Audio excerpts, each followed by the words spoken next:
Hello, class. Welcome to this lecture on nature and spirit in German idealism and American transcendentalism. We are now more or less fully out of our historical study of ancient societies on spirit and nature and the big world religions, as well as spirit, nature, and ecology in contemporary religious studies. Where we're going now is Europe and America in the early 19th century. We could have instead, or additionally at this point, given a genealogy of these notions in Western modernity, emphasizing, of course, nature and spirit in the Renaissance, and also in Romanticism. The British Romantics, such as Keats, Schelling, Wordsworth, or Coleridge, would have been particularly interesting to cover here, as would the German Romantics and neoclassical thinkers, such as Novalis, Tieck, Goethe, Schiller, and many others. The turn of the 18th century into the 19th century was a very rich period for European culture and reflection, often called the Second European Renaissance. As with any good Renaissance, there must be a new appreciation of nature and of spirit, lest there is no rebirth to speak of. Last, we had to be selective, and so what we'll focus on this week is the generation of thinkers immediately following the German Romantics and still bearing many traces of them, especially what's known as the German Idealists. We're especially going to focus on Friedrich Wilhelm von Schelling and Georg Wilhelm Friedrich von Hegel. These thinkers on nature and spirit are pretty awesome, but also pretty challenging. So in the second half of the video, we're going to turn to a slightly later development in the American cultural and intellectual context, the development of Transcendentalism. We'll focus on Ralph Waldo Emerson's essay on nature as here representative. Every good talk on Schelling and Hegel should start with a quote from Friedrich Hölderlin, a schoolboy friend of them both, and also a proper philosopher in his own right, primarily associated with poetry and more associated with the German Romantics. In his poem on Patmos, Hölderlin writes, "Near and hard to grasp, the God, yet where danger lies, grows that which saves." This could be the motto for the relationship to spirit and German idealism. In fact, it would have been nice to cover Hölderlin's poetry in more detail here, as other than Goethe, who wrote The Metamorphosis of Plants and had a very close both scientific and poetic relationship with nature, it is in Hölderlin's poems that we find an intimate connection with nature most strongly expressed. The second epigraph of our lecture here from an earlier poem of his: "Trees were my teachers, melodious trees, and I learned to love among the flowers. I grew up in the arms of the gods." And lastly, what has always made hell on earth has been that man has tried to make it his heaven. For the sake of our academic study here, our text will be Schelling's Clara, or On Nature's Connection with the Spirit World. A very fitting title indeed for our course. Schelling's dates are roughly from 1775 to 1854, and he was a crucial figure in German idealism. The inheritor of the philosophies of Kant and Fichte, he was a child prodigy at 15, and at that time roommates with Friedrich Hölderlin and with Hegel.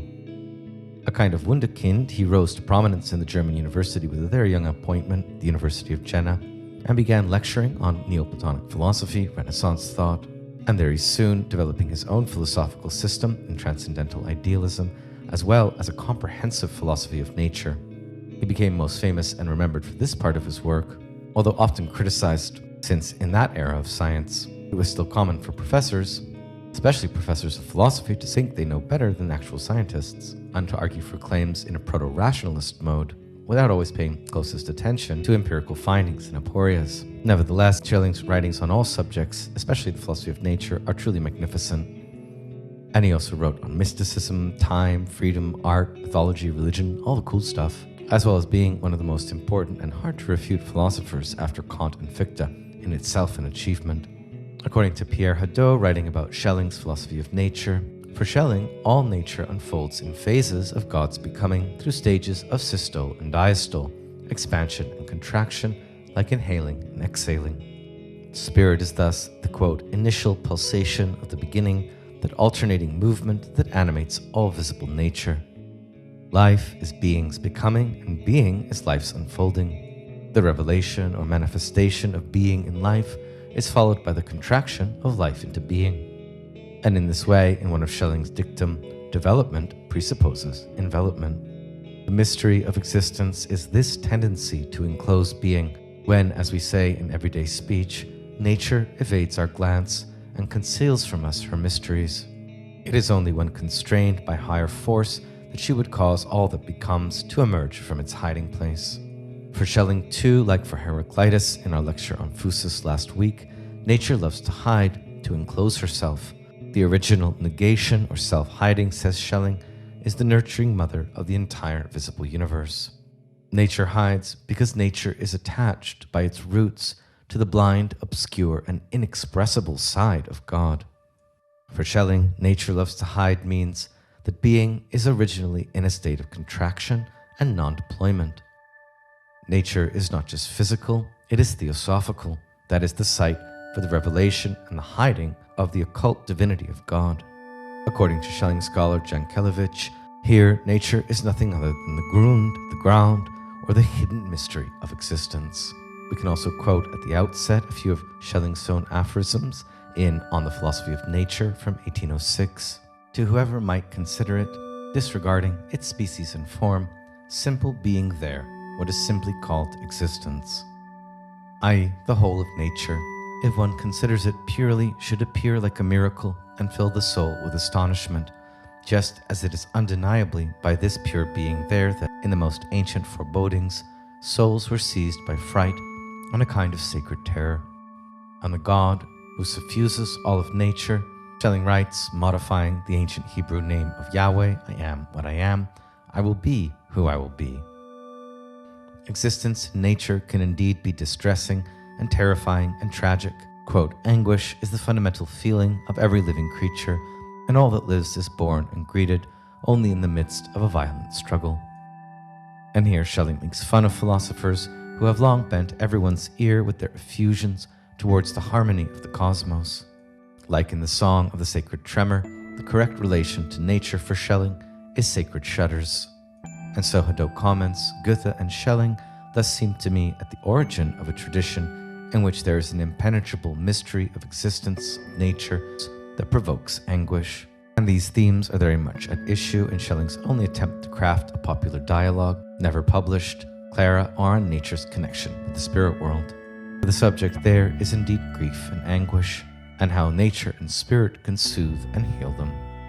As to characters, they each have an allegorical significance in the context of the themes. The doctor represents nature, or the corporeal, Clara, personality, or the soul, and thus only she has a proper name. The priest represents mind or spirit. So altogether, they could be thought to represent the Cistercian doctrine of body, soul, and spirit. The dialogue begins in autumn on All Souls' Day, i.e. Halloween or Samhain, a festival in celebration of the dead, and transition to winter. And the dialogue as a whole is animated by two key assumptions or premises. One, there is a spirit world, and two, the human being is not merely physical, but has a spiritual aspect. The main question of the dialogue, what is the relationship between the physical and the spiritual? Book 1 seems to emerge in terms of a disagreement with Immanuel Kant's philosophy of religion. It features two additional characters who are only in Book 1. First, the priest's two daughters, and also a clergyman. The clergyman, although a minor character, is important because he argues for an agnostic position within faith and seems to represent Immanuel Kant's critical philosophy as expressed in the book Religion Within the Limits of Reason Alone. Accordingly, the clergyman argues death should be seen as a complete separation from this life and that the deceased are dead in regards to this world, and thus we shouldn't overly mourn them, as Clara is doing in the dialogue due to the loss of a loved one quite recently. She is a young widow. The clergyman also argues that we cannot properly conceive of the spiritual world because our spiritual aspect is tainted by the physical. Human beings can only follow their conscience, which comes from the divine and is a proof of the soul's immortality. Life is duty, and what the spiritual is, we know only in death. Clara vehemently disagrees and argues that there must be a communication or link between this world and the spirit world. And the doctor, remember, who represents nature or the body, importantly agrees and yet argues that we must first understand the physical in order to understand how the spiritual is involved in it in this world. Fair enough, doctor. The conversation turns to a discussion of love and friendship as two immortal things in this life, since they are the most wonderful things and reflect a divine nature, that is, by a quiet, unconscious, and thereby all the more compelling necessity that draws one soul to another. Clara believes that love, friendship, and also motherhood are eternal relationships, never to be broken. And the clergyman worries here that love and friendship reflect more our attitudes towards the eternal rather than something actually eternal in the spirit world. This is the clergyman's agnosticism again as to what we will find in heaven. He appreciates love and friendship, but notes that these relationships are pure in pure souls, but corrupt in depraved ones. Quote, "We know what monsters have arisen from this drive to realize creatures, from uncontrolled longing or from wild imagination. Think here of those who hold themselves and their partners hostage, or of all the terrible things done in the name of friendship. The problem with love and friendship in this mortal world, wonderful as they are, is that as great things they can be misused in terms of our attachments. They should not be taken as adequate mirrors of the structure of the spirit world, which is unknowable." And this is where the doctor steps in to defend Clara's position that the link between the spiritual and the physical can be discovered, but only in those who are healthy physically and spiritually, and thus firmly and solidly rooted in life and the body. On the spirit and nature, the doctor writes, "I have learned more about physics from the farmers than the academics' lecture halls. Observation is still the best.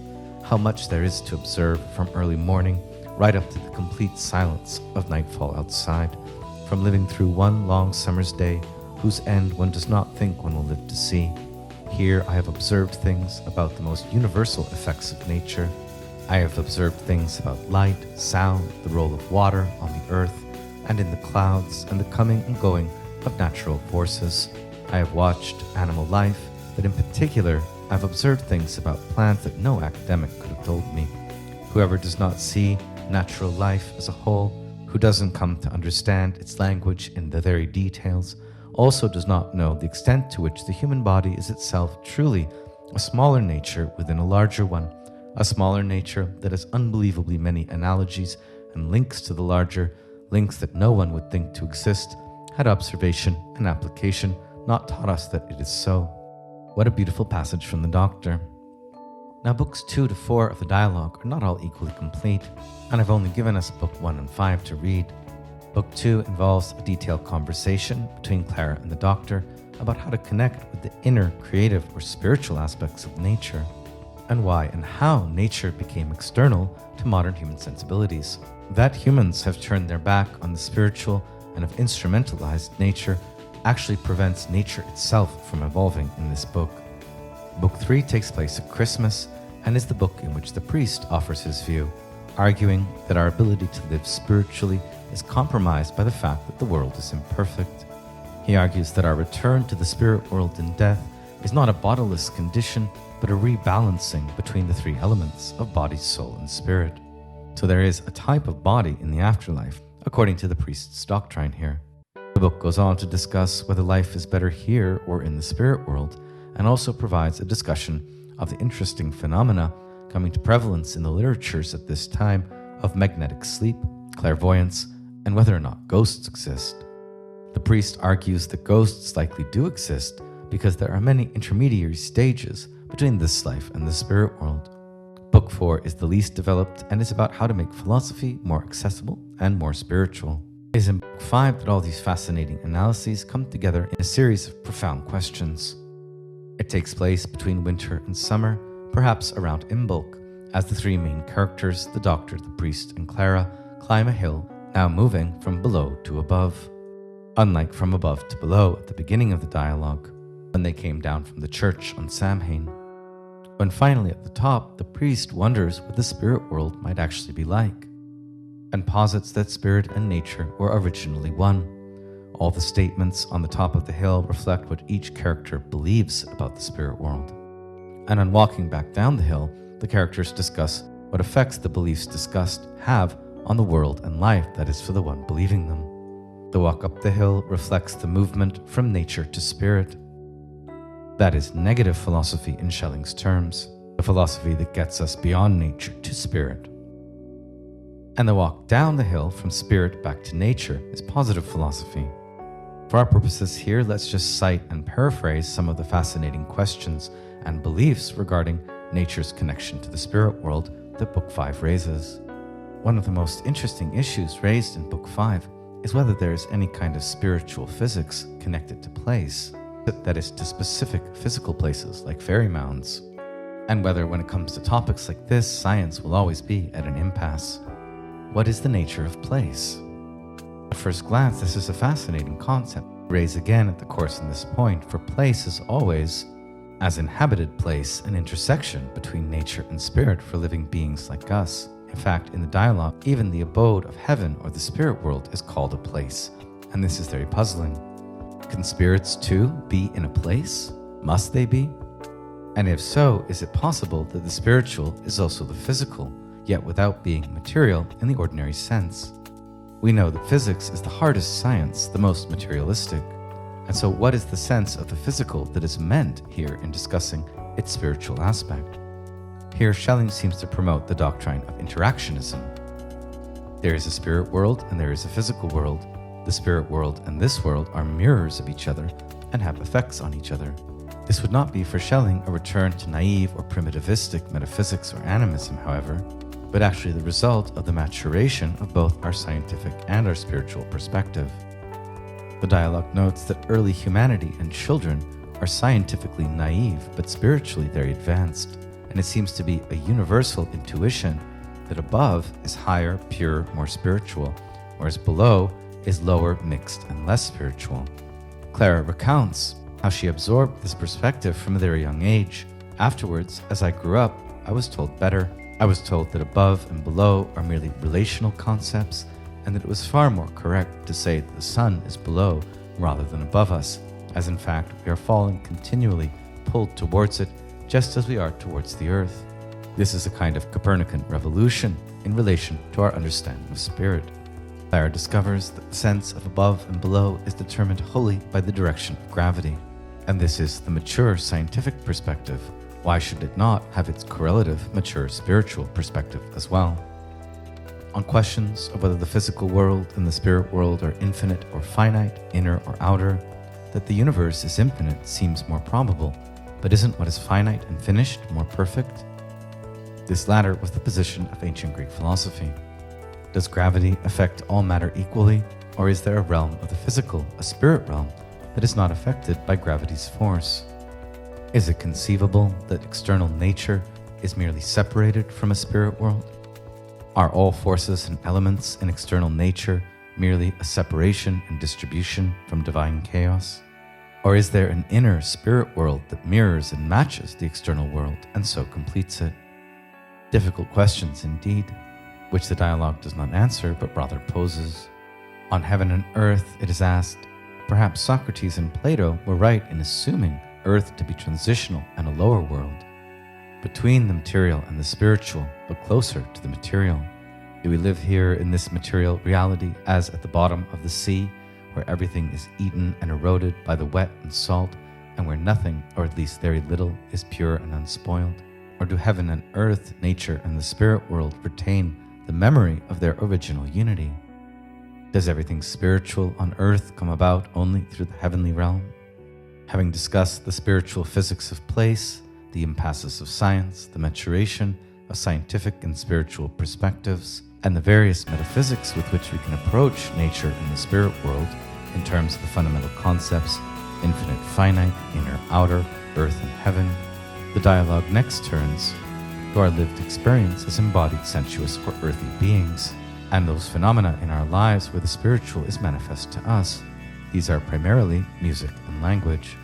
Here the question is, what do we find delightful even in what is most sensuous? Isn't it the spiritual? So the sensuous is spiritual. And can there be a more spiritual delight than that into which music transports us? So is music not in itself a sign that the spirit world or something spiritual exists? Furthermore, if what is divine is what is more delicate, does that mean the spirit world is a realm of good taste? And is the touching sympathy of clairvoyance, of visionary intuition, connected with others or prophesizing the future, a sign of our sharing in the spirit world? And what about language itself? Is language a residue of spiritual essence or a corporeal element? And do the raptures of speaking in tongues, glossalia, give clear or unclear testimony to the structure and the reality of the spirit world? Next, how should we approach those places in nature which seem to be full of spirit and are spirit places? Should we assume that through the magic of belief and spirits being shown respect in certain places, they come to be protective of those places? Do localities like the Scottish Highlands, still mythical and fabled today in shows like Outlander, shelter their spiritual secrets so long as we don't destroy them? Are ancient oracular sanctuaries tied to those places because of spiritual activity in the land? Is deep devotion to earth consistent with the invalidity of this life? Is there a wisdom placed in the human heart, and if so, which parts of it come from the earth and which parts from the spirit world? And in human beings, aren't the most spiritual factors often tied up with the hard and rough elements and the most challenging aspects of our lives? We would be lying to ourselves if we believed that we have good answers to any of these many questions that Schelling poses today. On the notion of human beings as spiritual artists hewn from the roughest matter of nature, Clara says, it seems that man is in this way like a work of art. Here too, what is delicate or spiritual receives its higher worth only by asserting its nature through mixing with a conflicting, even barbaric element. Precisely within these more rough-hewn aspects of life and nature, the greatest beauty comes about only when gentleness masters strength.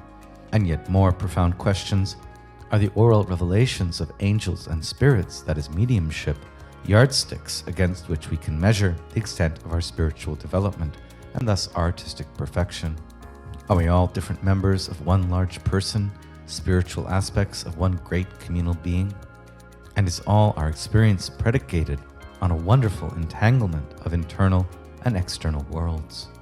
Between Schelling's earlier philosophy of nature and his later popular dialogue, Clara, the very difficult but nevertheless well-grounded and hard-to-answer questions only become more mystical, more puzzling, more mysterious, and at the same time more compelling. In order to make head or tail of this plethora of challenging questions, to turn from Schelling's more open-ended philosophy of nature now to Hegel's understanding of nature as petrified spiritual intelligence, this time with the contemporary Hegel scholar Alison Stone. Schelling was famous first, but it was Hegel who rose to fame and prominence, eclipsing Schelling's reputation with his publication of the Phenomenology of the Spirit in 1806. In that book, Hegel famously ridiculed his friend Schelling's philosophy of the absolute, or God in nature, as the night in which all clouds are black. Hegel's rejection of Schelling's philosophy of nature was based on Schelling's insistence on a self-concealing nature, or phusis, that is, his obsession with the more obscure or esoteric spiritual dimensions of nature, which for Hegel can only be an obscurantism and a cult of the magician. Hegel's own philosophy of nature becomes, more rationalistically, a philosophy of absolute spirit, or God, in the stages of its self-revelation and manifestation as the human subject. In Schelling, nature to some extent remains in the dark. In Hegel, however, whatever is still in the dark is either absolute spirit itself, not yet manifested, or spiritual negativity, that is, potentiality in its process of unfolding. And so, although they were both Protestant, indeed pietistic Christians, in their orientation as well as eventual outlook on the world, Hegel is more standardly Christian than Schelling. His philosophy understandable as a progressive revelation of St. John, in the beginning was the Word, or light, and history, as the Word's progressive self-unfolding. And so Hegel's approach to nature, one could say, is more thoroughly philosophical. But so was the early Schelling, although increasingly in his later writings, there is more room for mysticism and clairvoyance. It would also be unfair to characterize Hegel as a merely rational philosopher, for he also had his mystical streak, not only writing a poem on Eleusis and giving it to his young friend Hölderlin that one time, but his writings are also replete at times with Rosicrucian mysteries, and a similarly strong dose to Schelling of Jakob Bohm, Emanuel Swedenborg, Paracelsus, and other great German mystics. Nevertheless, Hegel is more committed to the path of philosophy as elevating religion beyond its absolute status into absolute knowing, and thus coming to have a fundamental understanding of nature, i.e., revealing her mysteries once and for all. This is an enormous topic, but for our purposes, Alison Stone's introduction to her book on Hegel's philosophy of nature, Petrified Intelligence, gives us a helpful overview. The question for Stone, posed by Hegel's philosophy of nature, is how should we think the metaphysical and the ethical status of nature? and philosophy of nature help us in understanding metaphysics, what is reality, and ethics, how we should act, what is moral, and her book has an ecological focus. Given that science and technology have contributed to environmental degradation, can we truly identify why? In what ways does science embody a problematic relation with nature? And if we learn to think the metaphysics of nature in Hegel more accurately, can that help us improve our relationship to nature through science and technology? Hegel's philosophy of nature was published in 1817. Ever since, it has been dismissed, rejected, and ridiculed by most philosophers. The reason so many readers have given the philosophy of nature short shrift is that they have perceived it to present a speculative, a priori, that is independent of experience, theory of the natural world that competes with standard scientific accounts. Stone contends that the strong rationalist or a priori account of nature in Hegel is viable so long as we situate it within his metaphysics, that is his theory of reality. She writes, all scientific theorizing embodies certain metaphysical assumptions about nature, assumptions which Hegel rejects, constructing his alternative theory on the basis of contrasting metaphysical assumptions. According to Hegel's rationalist view, reason equals spirit, and so he provides a rationalist view of nature, as in fact closer to the basic way in which we actually experience nature. Hegel's rationalist view allows us to recognize that all natural forms are intrinsically good in view of the practical effectivity of their inherent rationality. What Hegel seeks is to revalue nature and to find intrinsic value in natural phenomena, and thus, in a way, Hegel anticipates current environmental thought. By contrast to this, however, the standard view is that Hegel downgrades nature, deeming it of little interest compared with the human, historical, and socio-political phenomena. There are some preliminary objections to try to come up with a nature-appreciative view of Hegel's own philosophy of nature, for Hegel did at one time designate nature as the rubbish, Abfall of the idea. In regards to the idea, absolute spirit, God, nature is garbage. And he also professed the ambition to do violence to nature's protean character and reveal it, much like the attitude of René Descartes and Cartesian rationalism. Really, though, according to Stone, such remarks do not do justice to the complexity of Hegel's thinking about the natural world, and they should not be taken to exhaust his attitude towards nature. In its most basic form, Hegel's philosophical system is tripartite, involving the logic, the philosophy of nature, and the philosophy of subjective spirit. His first text, the Logic, describes a series of ontological structures considered in abstraction from how they are concretely instantiated in nature and mind. What the Logic articulates are the thoughts of God before creation, things like being and nothingness, determinate being, determinate nothingness, and so on and so forth through all the conceptual building blocks that one needs to construct the idea, a world in theory, a world of spirit, prior to any concrete actualization in the external world. What Hegel's logic probes is the very mind of God. This is precisely why a philosophy of nature as well is needed, not merely a philosophy of what Plato would have called the idea. An essential strand in Hegel's ethics is his recognition in the philosophy of nature of intrinsic value in nature, deriving from its practical rationality. At this point, Hegel joins company with recent environmental thinkers, extending the ethical realm beyond the narrowly human sphere, i.e., Hegel's philosophy of nature is in fact extremely useful in the deconstruction of anthropocentrism. He postulates a structural connection between the senses, which collectively constitute human sensibility, and the natural elements, i.e., in Hegel, thinking, feeling, sensing subject is always embedded in nature, and its structures to a large extent mirror natural structures, its perception and sensibility being almost wholly determined by the elemental. For Stone, by tracing the impact of the philosophy of nature upon Hegel's system, we can obtain a new reading of his whole project in which, rather than devaluing nature and sentient experience, he seeks to revalue nature and to revalue sensibility, precisely in opposition to abstracted Enlightenment rationality. Regarding her method, she writes, in foregrounding how Hegel prefigures environmentalism, I risk anachronism, falsely attributing to Hegel an ecological agenda he cannot possibly have had. Certainly, my interpretations regularly go beyond what is explicitly legible in the philosophy of nature and the rest of the mature system. However, in attributing to Hegel a particular cluster of views regarding nature, I am reconstructing the views I find implicit within his text. These implicit views become most clearly visible when the philosophy of nature and other systematic works are read conjointly. This statement by Stone constitutes one of the most honest explanation of the very same method used by contemporary religious studies, as we've seen over and again, when they attempt to locate in their religious traditions and scriptures an ecological agenda that is more than ever urgent and applicable today. On the question of Hegel versus Schelling's philosophy of nature, Stone writes, Hegel's philosophy of nature is often regarded as an arcane and derivative reworking of that of Schelling. It was Schelling who virtually invented the program for a philosophy of nature, first in his Ideas for a Philosophy of Nature in 1797. Stone concentrates on Hegel, though, in the belief that he develops a more systematic and rigorously worked out version of the project initiated and sketched out in a succession of conflicting ways by Schelling.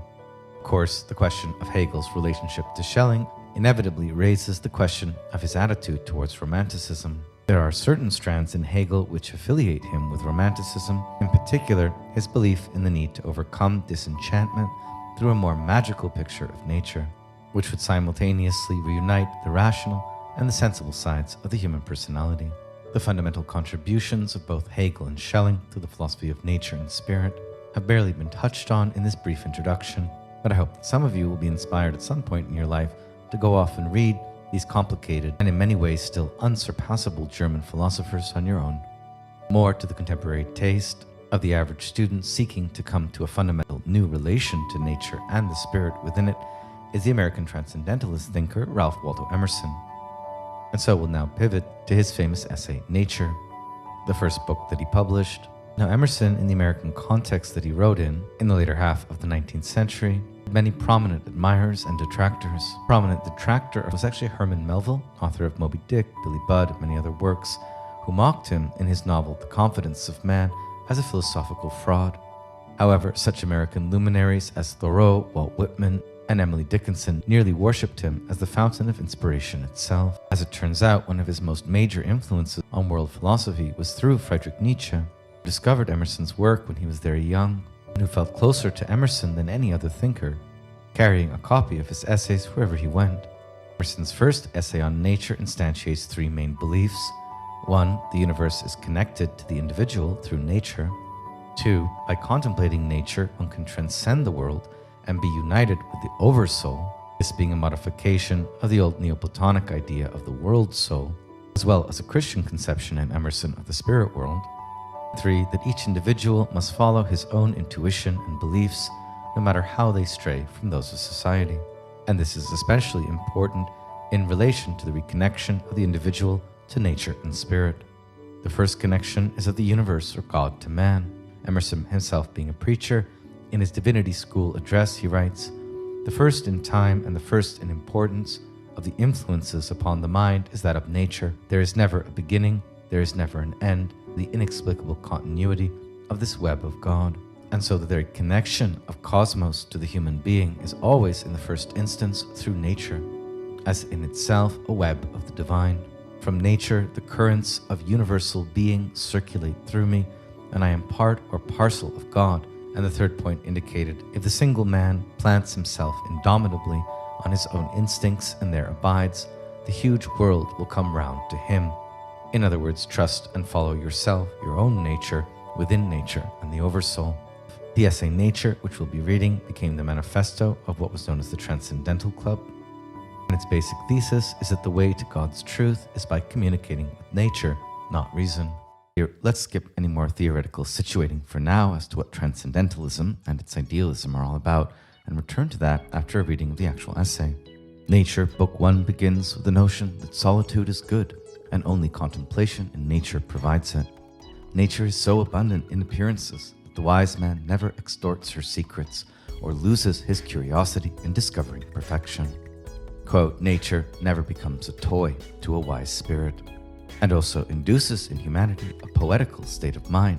Nature activates the imagination and artistry of the human being due to its integrity of impressions in a manifold of objects. The poet or artist alone claims the universal as the common property in the landscape. In the world of the spiritual apperception of nature, there is no delimitation between owned property and the common experience of humanity. The lover of nature is he whose inward and outward senses are truly adjusted to each other. And nature is sacramental, that is a daily food that unites heaven and earth, that accepts grief, but gives the solace of joy. How does nature relate to the human being? Well, in Emerson's anthropocentrism, nature says to man, "He is my creature, and maugre all his impertinent griefs, he shall be glad with me." Nature also expresses itself in the moods of the human being. Every hour and change corresponds to and authorizes a different state of the mind, from breathless noon to grimmest midnight. According to Emerson, we can't help but anthropomorphize nature according to our emotions and way of life. However, that we must anthropomorphize nature does not mean in all instances we must also behave anthropocentrically towards nature. Nature is renewing, always becoming, yet eternal. And in the woods, encountering nature, we return to reason and to faith. To love nature is to love uncontained and immortal beauty. And oddly, the wilderness always seems more dear and connate to us, that is thinkable by us, related to us, than streets and villages. The greatest delight which the fields and the woods minister is the suggestion of an occult relation between man and the vegetable.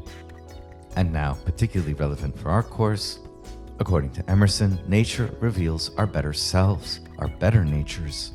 And nature always wears the colors of the spirit. How then should we understand nature? Book 2 begins with Emerson's conception of nature as a commodity, although what he means by commodity here is very far from what we would first think. It is not in the first instance an economic doctrine, but rather a Christian one from Providence. Nature is commodious, which is to say the world seems to be oriented by final causes. Everything within it has a telos, in the language of Aristotle, a for the sake of which. And among these final causes there is not only commodity, but also beauty, language, and discipline. And the next few sections of Emerson's essay treat each one at a time. By commodity, Emerson understands how nature provides and advantages us with all we need, usually called providence. However, Emerson reserves the use of the term providence and salvation for God and the soul. And thus, instead of speaking of nature's providence, he speaks of nature's commodities as temporary satisfactions of need and the body. Commodity is the, quote, only use of nature which all men apprehend. If we are miserable in nature's abundant provisions, it is our own childish fault. More servants wait on man than he'll take notice of, indicating a spiritual dimension to nature's provision and tending, and one we barely notice. Nature in its ministry to man is not only material, but it's also the process and the result. Note, Emerson rejects the idea of nature as raw resources for our use and dominion, but embraces the process of nature as part of a spiritual economy that embraces and realizes both man and nature. And although he doesn't use the word here, he is literally describing what we think of as ecology.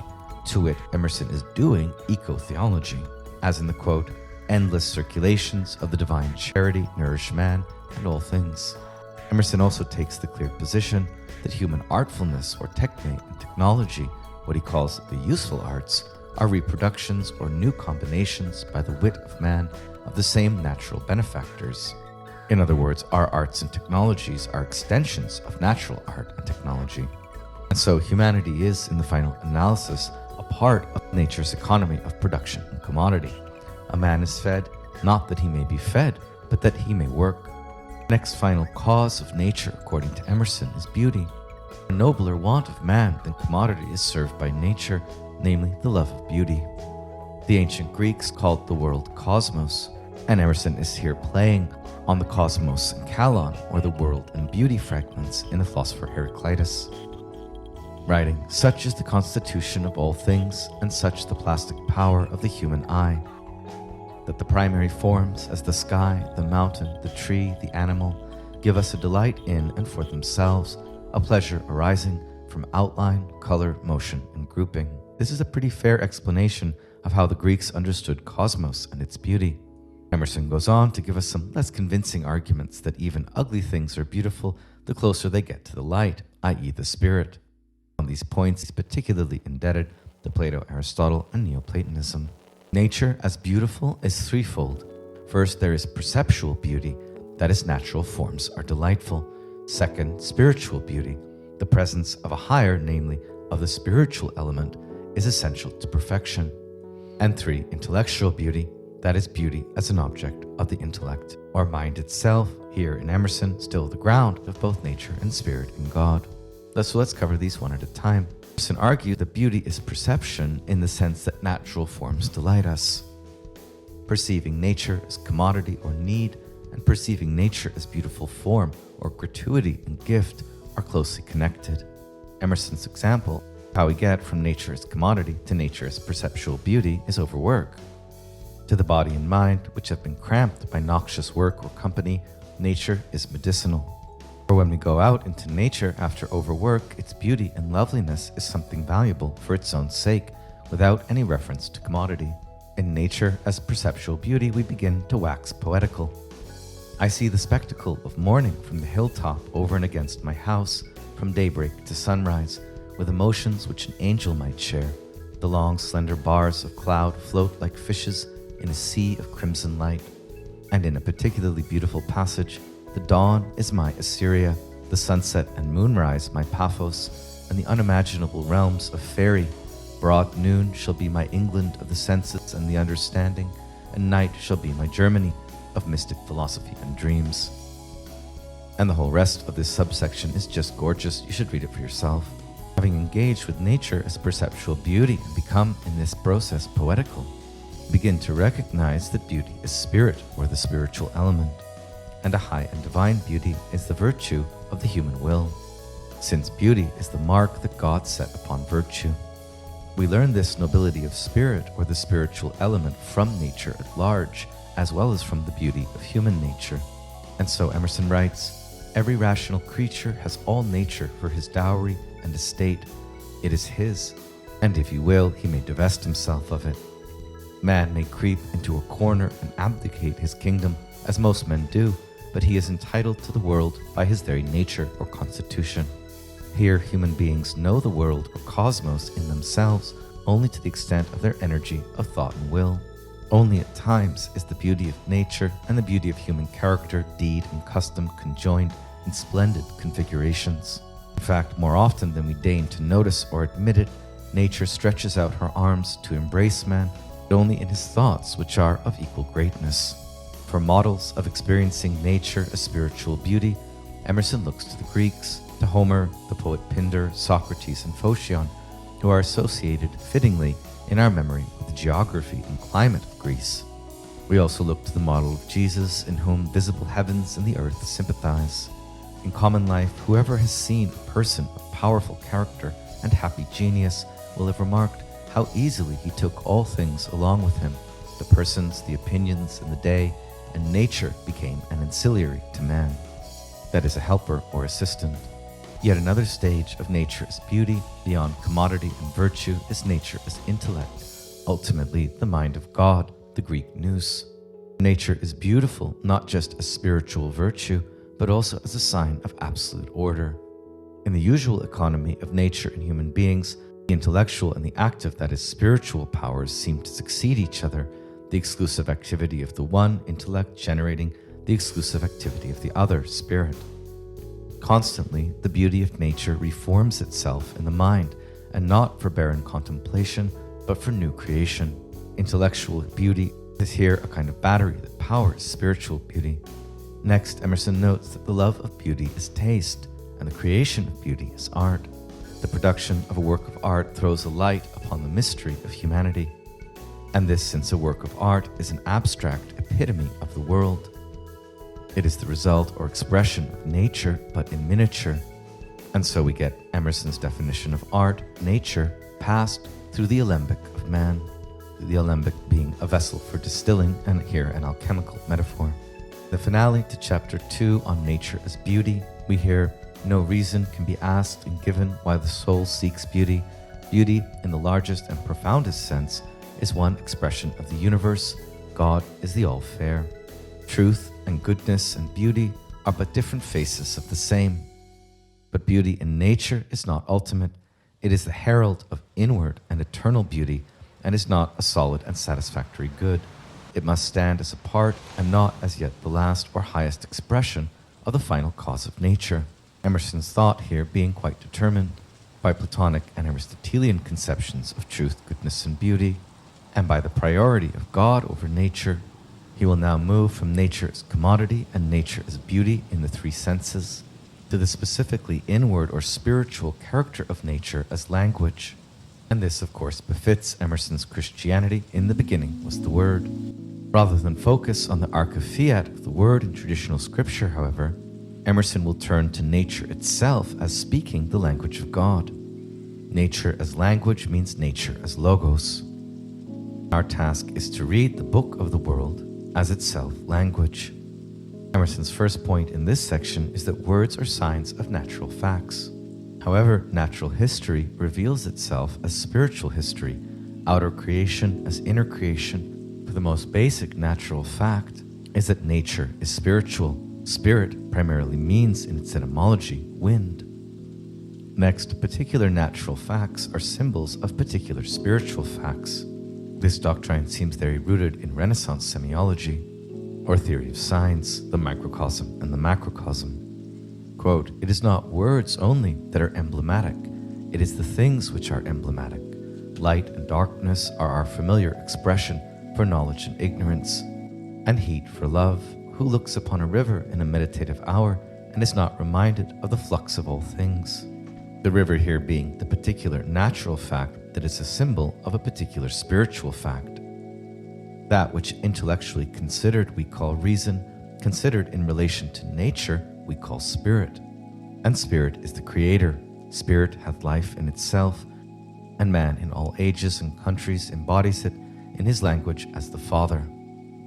These are not the dreams of a few poets, for man is an analogist and studies relation in all objects.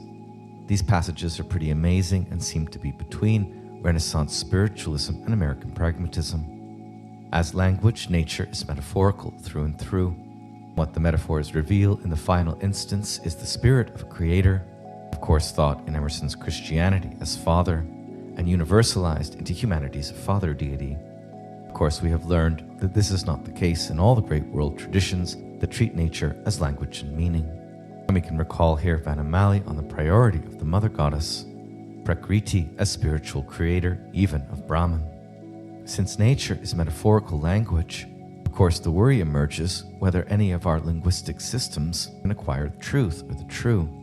So next, Emerson gives his doctrine of truth in language, a man's power to connect his thought with its proper symbol, and so to utter it depends on the simplicity of his character, that is, upon his love of truth and his desire to communicate it without loss. The corruption of man is followed by the corruption of language. But the moment our discourse rises above the ground line of familiar facts and is inflamed with passion or exalted by thought, it clothes itself in images. And hence good writing and brilliant discourse are perpetual allegories, their imagery spontaneous, blending experience with the present action of the mind. All of knowledge and truth, in other words, for Emerson, is allegorical. This is the proper creation given to the human being by God, which is here reminiscent of God allowing Adam to rename all the creatures in the Garden of Eden, the language of man being his participation in the language of God or nature. If our goal is to acquire such spontaneous creative imagery from nature itself, then there is a definite advantage for Emerson to life in the country over the artificial and curtailed life of cities. This is Emerson's pastoralism. For at the call of a noble sentiment, again the woods wave and pines murmur and the rivers roll and shine and the cattle low upon the mountains, as he saw and heard them in his infancy. And with these forms, the spells of persuasion, the keys of power are put into man's hands. Emerson's first 2 points on nature as language are again, words are signs of natural facts, and 2, particular natural facts are symbols of particular spiritual facts. And these 2 points work in conjunction because 3, nature itself is a symbol of spirit. The world itself is emblematic. Parts of our speech are metaphors because the whole of nature is a metaphor for the human mind, the visible world and the relation of its parts being a dial plate of the invisible. Even the axioms of physics for Emerson translate the laws of ethics, being symbols of the divine mind, spirit, and God. Ultimately, the relation of mind and matter is unfathomable even to the poets, but stands in the will of God alone, and so is free to be known by all men. And next, very interestingly, nature is a symbol of spirit, means nature is also a sphinx. That is a metaphoric riddle, which the human mind decodes only with the grace of spirit or God. It is the standing problem which has exercised the wonder and study of every fine genius since the world began, from the era of the Egyptians and the Brahmins, knowledge of which is just beginning during Emerson's time, to that of Pythagoras, of Plato, of Francis Bacon, of Leibniz, of Swedenborg, the mystic. For all these thinkers and for Emerson himself, there sits the Sphinx at the roadside, and from age to age, as each prophet comes by, he tries his fortune at reading her riddle, just as man tries his fortune at deciphering the secrets of nature. And there seems to be a necessity in the spirit to manifest itself in material forms. Day and night, river and storm, beast and bird, acid and alkali pre-exist in necessary ideas in the mind of God, and are what they are by virtue of preceding affections in the world of spirit. Nature, as sphinx riddle or metaphor, is our primary experience, and a fact, as something commonplace, is merely the end or last issue of this spirit. Every substantial thing is thus for Emerson a mirror of spirit. Notice how Emerson's solving of the riddle of the Sphinx is not a banishing of the Sphinx or nature from thought, but rather a full embrace of the endlessness of her mystery. Nature does not here conceal herself as a Sphinx in order to bar man from truth, but rather in the form of a Sphinx entices the human being ever back to the symbols of spirit, and to the deciphering of them in light of the teaching that nature is an open book. Every scripture is to be interpreted by the same spirit which gave it forth, is the fundamental law of criticism. And a life in harmony with nature, the love of truth and of virtue, will purge the eyes to understand her text. By degrees we may come to know the primitive sense of the permanent objects of nature, so that the world shall be to us an open book, and every form significant of its hidden life and final cause. That is, man will learn to read the symbols of spirit within nature, which, like the Sphinx, are always hieroglyphic. That which was unconscious truth becoming, when interpreted and defined in an object, a part of the domain of knowledge, and a new weapon in the magazine of power. Having discussed nature as commodity, as beauty, and as language, Emerson now turns to his penultimate section, nature as discipline. In view of the significance of nature, we arrive at once at a new fact, that nature is discipline. That is, the discipline of the understanding of intellectual truths. And this because our dealing with sensible objects is a constant exercise in the necessary lessons of difference, of likeness, of order, of being and of seeming, of progressive arrangement, of ascent from particular to general, and of combination to one end of manifold forces. The symbols of spirit in nature are not arbitrary, but divinely ordered, and their study produces discipline in the human soul and mind. What tedious training it takes as well, day after day, year after year, never ending, to form even a modicum of common sense. What good heed nature forms in us, for it always teaches that what we know is a point to what we do not know. Even within disciplining us with its inner spiritual order, nature is thoroughly mediate and even made to serve. At the extreme of having transformed nature into a server, it then appears only as a realized will, double of the human being. And here anthropomorphism turns into anthropocentrism, and the circle is complete. Man becomes separated from nature and sees in it only his own double, his own nature. Such a gesture, pushed to the extremes, is both indecent and immoral. Nature as the realized will or double of the human being is in fact a goad to religious perception of nature and to the renewed widening of our view.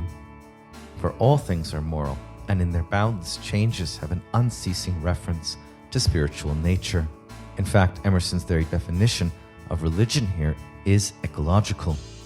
Nature, the community of all things, is ever the ally of religion and lends all her pomp and riches to the religious sentiment. And religion, like God, converts every end into a new means, elevating actions in the world to a sacramental function beyond the mere use of commodity. For Emerson, like in Thomas Aquinas, it is a moral law that lies at the center of nature and radiates to the circumference. It is the pith and marrow of every substance, every relation, and of all things with which we deal, to preach to us. For what is a farm but a mute gospel? This notion of nature as religious balancing or ecology is not new, but in fact very old. Nature was already understood as a unity and a microcosm in the philosopher Xenophanes, who complained in his old age that look where he would, all things hasten back to unity. Each particle is a microcosm and faithfully renders the likeness of the world. Our architecture renders back the macrocosm from the microcosm and is a kind of frozen music, as said by de Stael and Goethe. The great Gothic cathedral being a petrified religion, outwardly visible form of the moral spirit that pervades the cosmos. To understand the intention of this part of Emerson's essay, right before his discussion of its main thesis, which is idealism, must underline the fundamentally Aristotelian nature of Emerson's thought. How exactly does architecture as frozen music or a Gothic cathedral reveal nature itself to be a petrified religion? That is, the sublime works of the human being emerge out of nature itself. How does human culture fit as a microcosm into nature as a unity is best expressed not here in Emerson, but in a fragment from Aristotle's lost treatise on philosophy. So here's a little clip from my coverage of that in another course. Fragment 13.2 begins, "The earliest thinkers inquired how we came to recognize the divine, and later the most highly esteemed philosophers said it was from the world and its parts and the powers inherent in these that we came to grasp their cause." Recalling again the very situation of men in the cave, if one saw a house and carefully furnished with entrances, colonnades, men's quarters, women's quarters, and all the other buildings, he would acquire the idea of an architect, since he would reflect that the house could not have been completed without the art of a craftsman, and so too with a city, a ship, or any structure small or great. So also, if one comes into the world as into a vast house or city and sees the heavens revolving in a circle containing all things within them, planets and unwandering stars, moving uniformly in orderly and harmonious fashion for the good of the whole, earth occupying the midmost region, streams of water and air in between, living things also, mortal and immortal, varieties of plants and crops, he will surely reason that these things have not been framed without perfect skill, but that there both was and is a framer of this universe, God. Those then who reason thus grasp God by way of his shadow, apprehending the craftsman through his work. Here the idea of the shadow of God that Nietzsche proclaims in the gay science we will not be done with for 1,000 years is framed in the context of understanding nature or physis itself as a vast teleological system of intertwining entelechies that help us to fathom the architect, unmoved mover, craftsman, or platonic demiurge who works behind the scenes. Having completed his discussion of the four final causes of nature as spiritual, commodity, beauty, language, and discipline, Emerson now turns to the main thesis of his essay, which is to argue for his own brand of transcendental idealism. This section begins, whether nature enjoys a substantial existence without, or is only in the apocalypse of the mind, in the apocalypse that is unveiling the divine and human mind. It is alike useful and alike venerable to me, again underlining his lack of worry about anthropomorphism. However, we also resist with indignation any hint that nature is more short-lived or mutable than spirit. Yet whilst we acquiesce entirely in the permanence of natural laws, the question of the absolute existence of nature still remains open. Does nature in fact have any absolute existence in and of itself, or is it only a symbol of spirit, a manifestation of the divine mind or nous? Should we regard nature as phenomena instead of as substance? Thinking of nature as phenomena instead of as ousia, beingness, or primary substance would indeed be germane for Emerson in a transition away from Aristotle towards a type of Christianity even more radical than that of Thomas Aquinas. And so Emerson's next leading question, should we attribute necessary existence to spirit and to esteem nature as an accident and an effect? Surprisingly, despite the deep, heartfelt, poetical, and highly philosophical account of nature just given, ultimately what Emerson does in this essay is to devalue nature in relation to God. Quote, "The best moments of life are these delicious awakenings of the higher and reverential withdrawing of nature before its God. Here the self-concealing or hiding of nature is nature's necessary humility, negativity and nothingness before the highest absolute spirit. Emerson now mitigating this demotion of nature in relation to God as given through hints by nature herself in her self-hiding. So in the most profound yet also problematic passages in Emerson's essay, he argues that idealism is given from nature herself. Nature is made to conspire with spirit to emancipate us. And Emerson's idealism here is basically a humanism, and thus still also highly anthropocentric. From human observation of mechanical laws arises a pleasure mixed with awe, I may say, a low degree of the sublime is felt, from the fact probably that man is hereby apprised that whilst the world is a spectacle, something in himself is stable. The imagination may be defined to be the use which reason makes of the material world. And so Shakespeare possesses the power of subordinating nature for the purposes of expression beyond all other poets, above all in his final mature work, The Tempest, which portrays the subjugating of nature, the spirit of Ariel, by the Renaissance magician priest Prospero. In this magical subordinating relation to nature, the remotest spaces of nature are visited and the farthest sundered things are brought together by a subtle spiritual connection. And so, in the truest poet, like Shakespeare, the poet is enabled by nature herself to animate her all with his own thoughts. The poet differs herein from the philosopher only in that the poet proposes beauty as the main end and the philosopher truth. Here, in arguing for the thesis of idealism, Emerson seems concerned to transcend both the priest and the poet within him and to become a philosopher. However, the true philosopher and the true poet are one, and a beauty which is truth and a truth which is beauty is the aim of both. The charm we find in Plato and Aristotle's definitions is really not so far from the pleasure we take in a great work of art like the Antigone of Sophocles. It is in both cases that a spiritual life has been imparted to nature from man, and intellectual science has been observed to beget invariably a doubt of the existence of matter. For Emerson, religion and ethics always lead to the practice of ideas, introduction of ideas into life, raising of lower culture and nature to higher culture and nature, in fact, in nature's very degrading and suggesting its dependence on spirit. And so in Emerson, the priest, whose dogma is the unity of poetry and philosophy, most aspires to the very personality of God, that is, as God's very magi within nature.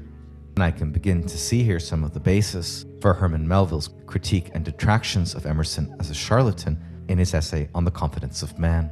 In the final chapter, chapter 7, Emerson now turns to the most significant part of his essay for our class, that is the very definition of spirit. It is essential to a true theory of nature and of man that it should contain something progressive, for throughout all nature's kingdoms, to the suburbs and outskirts of things, it is faithful to the cause whence it had its origin. Nature always speaks of spirit. Nature suggests the absolute. It is a perpetual effect. Again, underlining here in Emerson's nature's demotion. It is the effect, not the cause.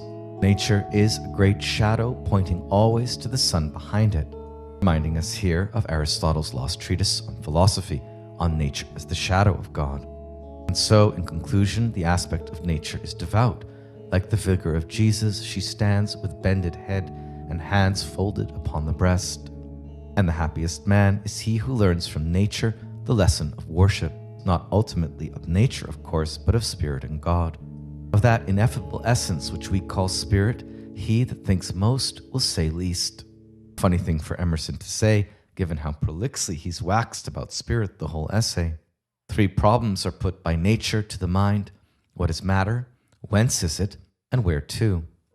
And here Emerson drives home his point about idealism. Matter is merely phenomena, not substance. However, idealism cannot deny the existence of matter and remain spiritual. How then should idealism relate to the existence of matter, that is, to the very existence of nature itself? Certainly not for Emerson in a materialistic way, for materialism leaves God out of him, leaves him in the splendid labyrinth of his wandering without end. His heart resists materialism because it balks the affections in denying substantive being to men and women. Here substantive being referring to their ideal or spiritual truth.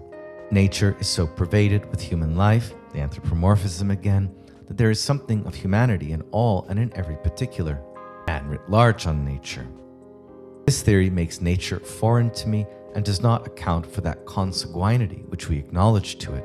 So materialism is only valuable as a provisional practical hypothesis. It will always be supplanted and superseded by a spiritualism or idealism. In answer to the questions whence matter and where to, Emerson concludes, spirit creates, that behind nature, throughout nature, spirit is present. One and not compound, it does not act upon us from without, that is, in space and time, but spirit acts on us spiritually, or through ourselves. Therefore, spirit, that is, the supreme being, God, does not build up nature around us or put it forth through us, as the life of the tree puts forth new branches and leaves through the pores of the old. More simply, we must get beyond, for Emerson, the doctrine of Buddhist interdependent origination, sense of the priority of nature, our absolute embeddedness within nature, and the many-branched tree of nature in Aristotle, if we are to acquire the true religion, doctrine, and philosophy of Christian idealism. You may ask if Emerson's reflections here are valid or still a bit too humanist. Really integrate philosophy and poetry in priesthood, as Emerson suggests? Or is it not rather here a swan song that a certain poet sang to me? To this song, which Emerson hears within his whole vibrating being, the world proceeds from the same spirit as the body of man. It is the remoter and inferior incarnation of God, a projection of God in the unconscious. And here Emerson fully aligns with the usual devaluation of nature. And so, according to Emerson, the foundations of man are not in matter, but in spirit. And the element of spirit is eternity. To eternity belongs the longest series of events, the oldest chronologies, which are ever young and recent. And in the cycle of the universal man, the atom kadmon, or anthropos itself, from whom the known individuals proceed, centuries become mere points. And all of human history but the epoch of one long degradation from the source. And here we see Emerson's austere New England Unitarianism with its mystical streaks. Above all, when he writes, "A man is a god in ruin. When men are innocent again, life shall be longer, and shall pass into the immortal as gently as we awake from dreams." Emerson concludes within this basic world conception that there may be, according to the very Old Testament, a kind of dominion of nature by the human being that transcends evil. Nature is not fixed but fluid. Spirit alters, molds, and makes it. The immobility or bruteness of nature is the absence of spirit. To pure spirit, it is fluid, volatile, and obedient. Every spirit builds itself a house, i.e., a home for its nature, and beyond its house a world, and beyond its world a heaven. Know then that the world exists for you. For you is the phenomenon perfect. What we are, that only can we see. And in the final words of the essay, the kingdom of man over nature, which cometh not with observation, a dominion such as now is beyond his dream of God, he shall enter without more wonder than the blind man feels who is gradually restored to sight. In short, Emerson's wonderfully poetic, profound, deeply influential nature essay is as a whole a movement from nature to spirit, to the priority of spirit and God over nature, and to the normalization of a fully dominion-oriented American individualism. Sorry, I know that's a little anticlimactic. It seems pretty clear to me that that's what the essay is doing. In answer to the question, where did the matter in nature come from? Emerson's answer is ideas in the mind of God. And towards what end did it come? The answer is towards the spiritual advancement of the human race. He asserts that nature's animating spirit or God expresses itself through us. The highest truth is that a universal essence is present in each and every object, including humans. This essence or spirit is the life force responsible for the continuous creation going on all around us, and what it creates is the unity and indivisibility of nature, spirit, and humanity. I think everyone's got the idea that this week we've sort of shifted even more than last week into the philosophy of nature, though still somewhat historically, covering the history of the concept of nature in the West last week, as well as notions of nature and spirit this week in German Idealism and American Transcendentalism. Let's wrap up this week with a general overview of the field of environmental philosophy today, as we find summarized in J. Bard Callicott. Callicott begins this article, "For religion and ecology, Lynn White posed the challenge by tracing the environmental crisis to the doorsteps of Judeo-Christianity. He also stipulated that apologists should defend the Judeo-Christian tradition against his indictment and stimulated scholars to explore the environmental implications of other faith traditions." So far, we've appreciated White's critique more or less. Callicott is not so impressed. White's lurid and cavalier critique of biblical attitudes and values regarding the environment is intoned in the treble range of his rhetoric, and he punctuates each stanza with a baseline drop, throbbing almost subaurally. Years after its initial impact, looking back at White's score with a more analytic eye, one can see that these drops to the low register refrain happen 5 times at strategic intervals throughout the paper. The whole thing is, at bottom, very formulaic. What should we do? Nobody knows. Must rethink our traditions. Can even our democracy survive its implications? Don't our beliefs about nature and destiny deeply impact our ecological behaviors? How should we rethink the man-nature relationship and thus refeel our nature and destiny? These baseline questions are important, perhaps a bit reductively framed in White, and as we've seen, problems with ecology in our cultural systems is certainly not exclusive to Judeo-Christianity. Callicott joins with Northcott here, pointing out that the modern scientific worldview in fact bears the brunt of responsibility for our ecological crises. The connection that White draws between it and Christian natural theology is tenuous at best. Like in Emerson, in White, the task and the reward of the scientist, and also the poet, the philosopher, the priest, is to think God's thoughts after him. But it was not until the late 18th century that the hypothesis of God, the spirit world, became unnecessary to many scientists. The question, what shall we do about the environmental crisis in terms of any of these traditions? Framing the answer as think more, rethink, and creatively think is a bit laughable in hindsight. It's just too broad. It applies to all academic disciplines, and especially to philosophy. Its fundamental task is precisely such a thinking and rethinking of our ideas, beliefs, and traditions. The upshot from White's article seems to be that if we want to save the world from environmental apocalypse, the key world savers will be these philosophers or theologians or scholars of religious studies now learn to heed the environmental summons. For Callicott, this is an embarrassing intellectual megalomania. It took root in the early 1970s when the American Cultural Revolution was in full flower. A flood of pent-up environmental concerns was released on the first Earth Day of April 1970, and a handful of daring young philosophers saw a light and heard a voice, White's, and realized that they had a new vocation, a new calling. So how should we rethink Western philosophy on nature?